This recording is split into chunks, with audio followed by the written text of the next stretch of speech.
Dimanche 9 février 2014, Madame, Monsieur, bonsoir et merci d'être sur ta télévision pour vous informer. Ce soir, au sommaire, le premier anniversaire du nouveau temple de la paroisse Saint-Esprit de l'Université de Lubumbashi. À cette occasion, une célébration eucharistique a eu lieu ce dimanche. Plusieurs invités et personnalités ont pris part. Deuxième titre de ce journal, l'hôpital Djikamine Sud menacé par des érosions, situation créée par des creuseurs artisanaux qui opèrent clandestinement.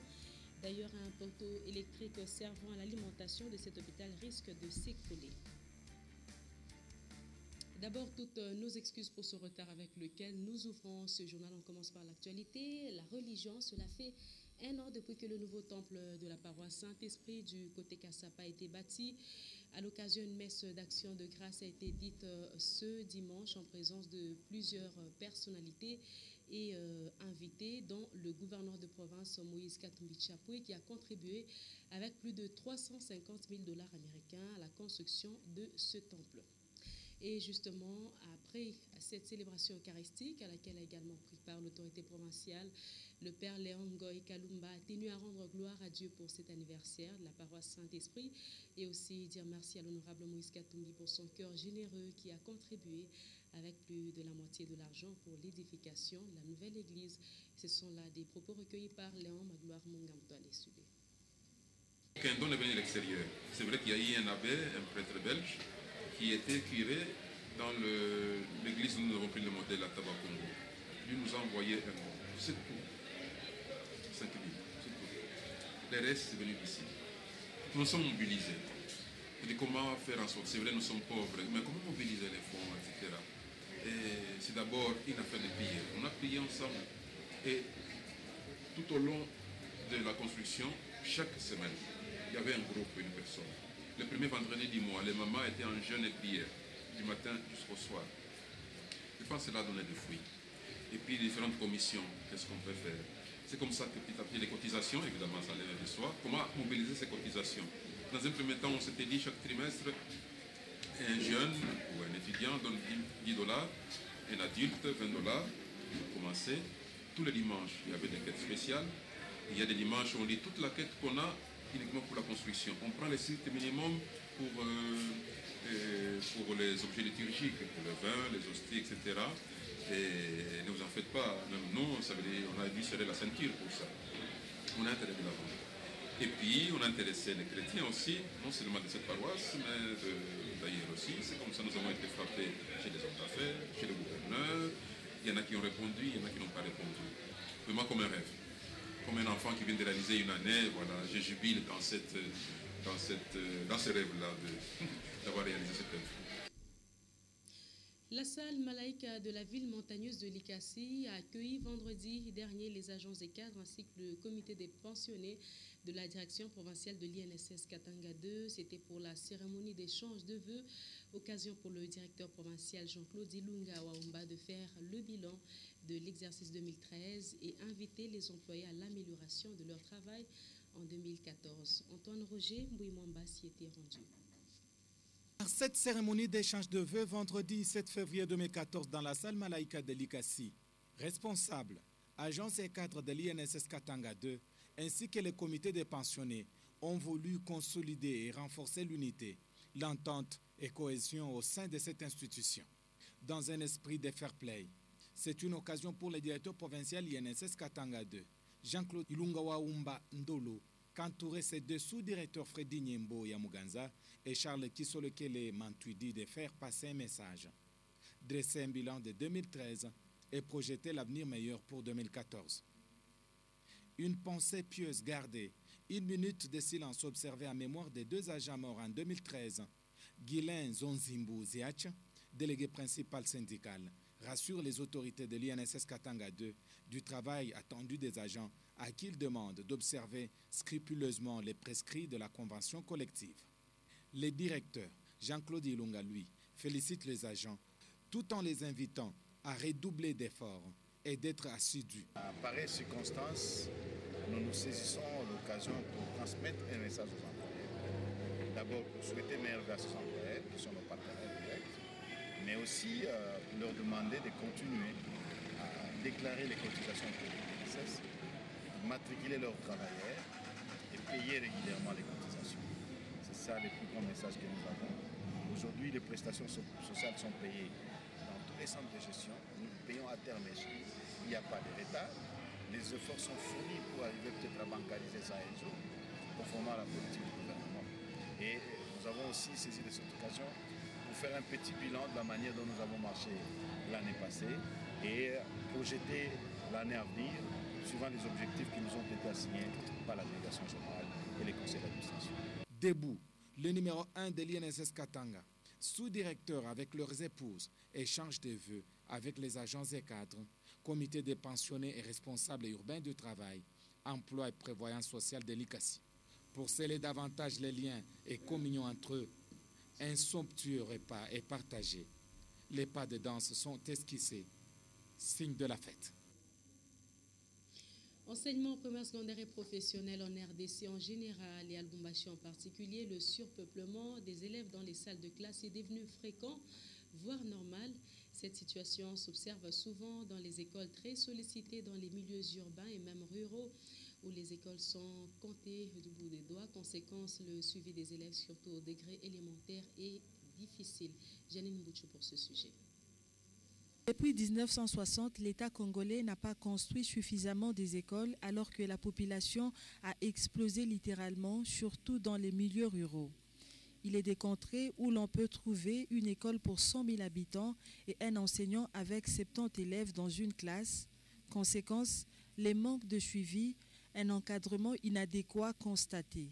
Si dans les milieux ruraux, il y a carence d'établissements scolaires, dans le milieu urbain, par contre, c'est les critères infrastructure et formation des élèves qui expliquent souvent le surprenant dans les écoles.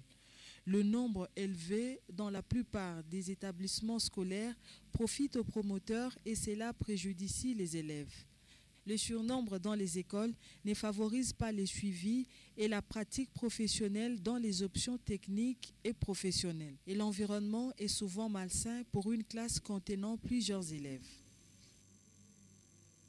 Au quartier Kalouboué, les habitants du bloc Mandeleo qui n'ont pas accès au courant électrique de la Société nationale d'électricité se contentent de l'énergie électrique produite par un dynamo pour le paiement de l'abonnement et journalier. Et ce courant qui est distribué de 18h à 23h sert à l'éclairage, à charger les batteries des téléphones et aussi allumer des postes téléviseurs. Léon Magloire Mongamotouadé, Félix Kalomo nous en parle. Le bloc Mandeleo. Nous voici au cœur de ce nouveau quartier, vers Kamisepe, à la frontière du quartier Kalouboué Double Poteau et Golf. Ça fera bientôt 10 ans que ce quartier est habité et au jour le jour, les nouvelles maisons poussent comme des champignons, même si jusque-là, le quartier n'est pas encore électrifié. Le courant, c'est un casse-tête. On a entendu des promesses de l'autre côté de Gambela, où pratiquement l'autorité a promis, je ne sais pas, trois transformateurs. Ici, chez nous, il n'y a rien qui s'est fait. Nous sommes vraiment dans la misère. Il y a des gens qui sont abonnés à un système qu'on appelle communément Dynamo. Le Dynamo n'est autre que cette espèce de générateur diesel dont une poignée seulement d'habitants de ce quartier possède, à l'instar de celui-ci qui a une capacité capable de connecter une vingtaine de maisons en énergie électrique. Nous alimentons nos abonnés de 18h à 23h. Nos abonnés sont interdits d'utiliser les congélateurs. Nous acceptons au moins des postes téléviseurs et la charge des batteries de téléphone. Un abonnement journalier tout à fait insuffisant pour les besoins ménagers. Nous avons le courant des dynamos. Nous payons 1300 par jour. Nous souhaitons en tout cas qu'on ait les transformateurs électriques. À noter également que le raccordement des fils électriques passe d'un arbre à l'autre et les risques d'électrocution sont permanents. Tout ceci en attendant qu'un jour la SNEL vienne installer un transformateur électrique de grande capacité pour tous les habitants de ce nouveau quartier périphérique de la ville de Lubumbashi. Infrastructure encore, certains ouvrages sont menacés par des érosions. Devant l'hôpital Jekamine Sud par exemple, les canalisations de la route Kipouchi sont exposées à la destruction. Une situation causée par certains inciviques du quartier Mampala qui exploitent les rejets de minerais dans la clandestinité. Outre cela, un poteau électrique qui alimente cette institution sanitaire est aussi menacé par ces érosions qui s'agrandissent à chaque saison pluvieuse. Karine Kabongo, Fonfontiana. Le phénomène érosion est devenu récurrent à plusieurs endroits de la ville de Lubumbashi. Le cas des caniveaux sur la route Kipushi au niveau de l'hôpital Jekamine Sud. Ces caniveaux sont fortement menacés par les érosions. Ces infrastructures construites par le gouvernement provincial pour protéger la chaussée sont à ce jour attaquées par des glissements de terrain. Selon le constat fait sur place, ces érosions ont été causées par les activités des creuseurs artisanaux qui travaillent en clandestinité devant l'hôpital Jekamine Sud pour chercher les rejets de minerais. Plusieurs trous sont visibles et même les arbres sont menacés d'écroulement vu que la situation environnementale se dégrade. La population de ce coin condamne les activités de ces creuseurs. Même un poteau transportant de l'énergie électrique est aussi menacé par ces érosions. Une partie du béton soutenant le poteau a été emportée par les eaux de la dernière pluie. Et l'on craint de le voir s'écrouler car l'hôpital Jekamine Sud risque d'être privé d'électricité.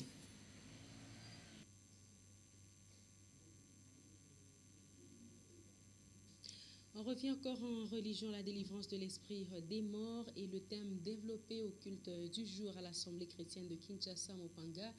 À ces cas en sigle, le révérend pasteur Jérubal Kanjinda a démontré que la mort précoce que le diable inflige aux chrétiens doit être détruite. Explication de Patricia Naïsma Okabé.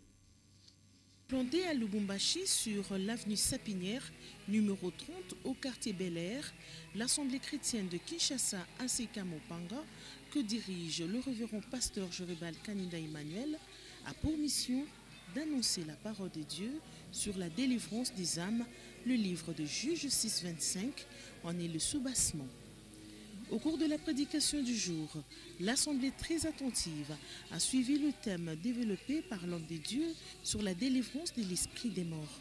Jérubal Kanjinda a donc signifié au peuple de Dieu de refuser toute mort physique, matérielle et financière causée par les sorciers et les hommes mystérieux en évoquant l'épée de feu dit Mopanga Yamoto qui est Jésus-Christ de Nazareth. Je connais quelqu'un dans l'histoire de la Bible. Cet homme a grandi dans le palais royal et il connaît la puissance de Pharaon. Il a fait des études en Égypte. Pharaon, c'était un homme entouré de magiciens, c'était pas n'importe qui. La sorcellerie à l'époque, il fallait la chercher en Égypte. La magie, il fallait recourir à l'Égypte. Les hommes intelligents en Égypte. Qui connaît lui, c'est qui? C'est l'Égypte. Et quelqu'un dit Amen, ça m'encourage. Lorsqu'il est parti de l'Égypte, il était en train de fuir Pharaon. Mais son retour en Égypte, c'était pour faire pleurer Pharaon. Le visionnaire de l'ACK, l'évêque Pascal Mukuna, est satisfait du travail que réalise le pasteur Jérubal au Katanga. Tel père, tel fils. C'est-à-dire que tout ce qu'il fait là, tout ce qu'il a eu là, c'est essayé. Donc je suis très content, très flatté de cet homme-là que vous venez de citer, pasteur Emmanuel. C'est parmi mes enfants qui travaillent beaucoup. La délivrance de l'esprit des morts est donc un message puissant pour les chrétiens de Lubumbashi et d'ailleurs. Et on parle sport à présent, engagé en Ligue des Champions de la CAF. L'AS V-Club de Kinshasa s'est imposé devant Kano Pillard du Nigeria sur le score de 3-1 au stade Tata Raphaël. Et cela grâce à Moubele, Loussadi et Lema côté congolais pour Kano Pillard. Radio qui a réduit la marque. La manche retour est donc prévue dans une semaine au Nigeria. Pour terminer, place au résumé des faits saillants qui ont marqué toute cette semaine qui vient de s'achever. C'est la semaine en bref que nous propose ici Mamie Hélène Kalilo.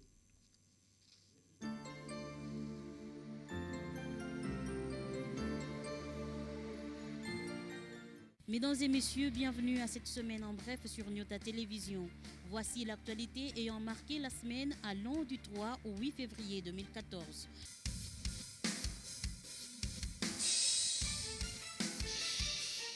Lundi 3 février, l'actualité s'ouvre par la hausse de prix d'un sac de farine de maïs au centre-ville de Lubumbashi. Un sac qui se vendait à 16 000 francs revenait à 20 000 francs congolais.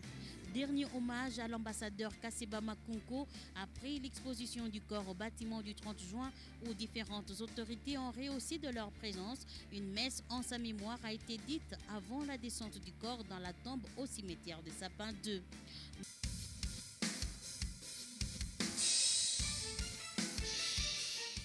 Mardi 4 février, les écoles non viables de la cité frontalière de Kasumbalesa ainsi que celles de Kipushi ont été fermées par l'inspecteur principal provincial de l'EPSP.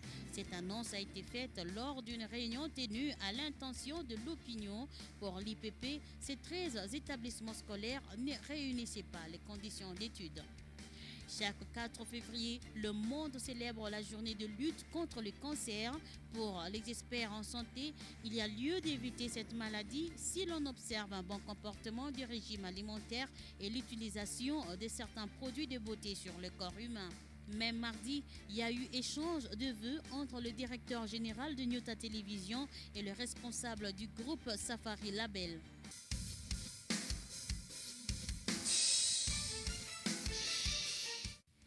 Mercredi 5 février, les creuseurs artisanaux de Kipushi ont manifesté leur colère en envahissant les artères de cette cité minière pour cause l'arrestation de 5 femmes et un chauffeur, tous creuseurs.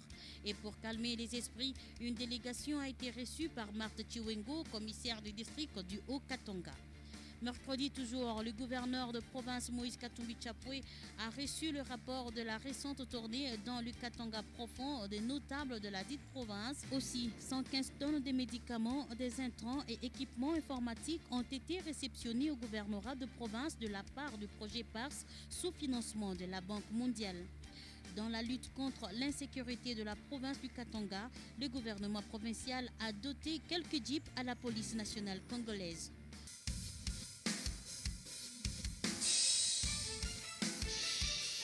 Jeudi 6 février, le gouverneur de province s'est rendu dans la famille de Feu Kasseba Makunko pour consoler la veuve et ses enfants avant d'aller se recueillir sur sa tombe. Le même jeudi, Moïse Katumbi Chapwe s'est rendu à Kasumbalesa pour apaiser les esprits surchauffés des trafiquants suite au meurtre de 2 chauffeurs zambiens et congolais, situation qui a handicapé le bon déroulement du trafic dans cette partie frontalière.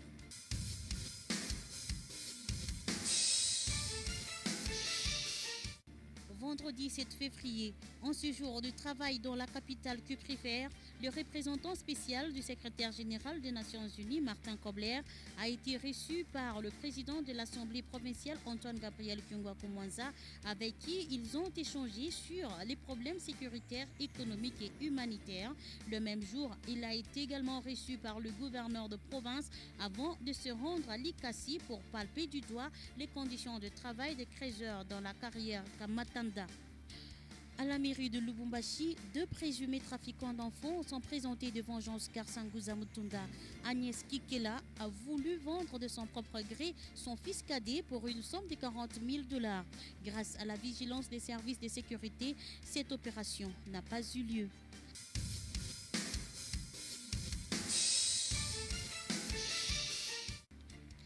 Samedi 8 février, l'actualité c'est cette victoire du cercle sportif Don Bosco sur le club ougandais Victoria University, un match qui s'est soldé par 3-0 en faveur de Don Bosco. C'est la fin de cette semaine en bref, merci de nous avoir suivis et à la prochaine.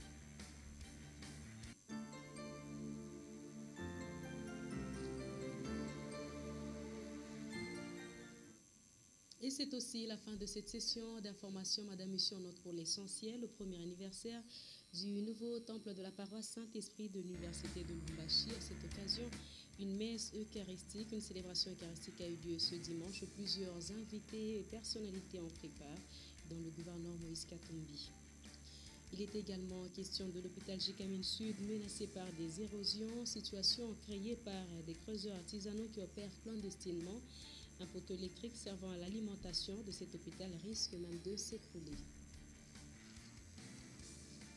Ainsi s'achève complètement ce journal de 19h sur Yota Télévision. Merci de votre attention. Prochain rendez-vous avec les infos.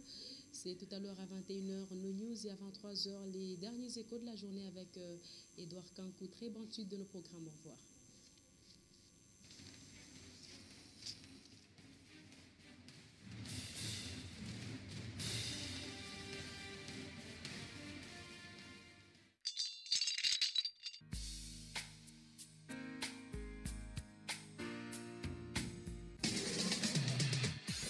Musicale, voice track, gestion publicitaire. Yota FM. Et un support technique, c'est sur Yota. Écoutez, c'est une nouveauté.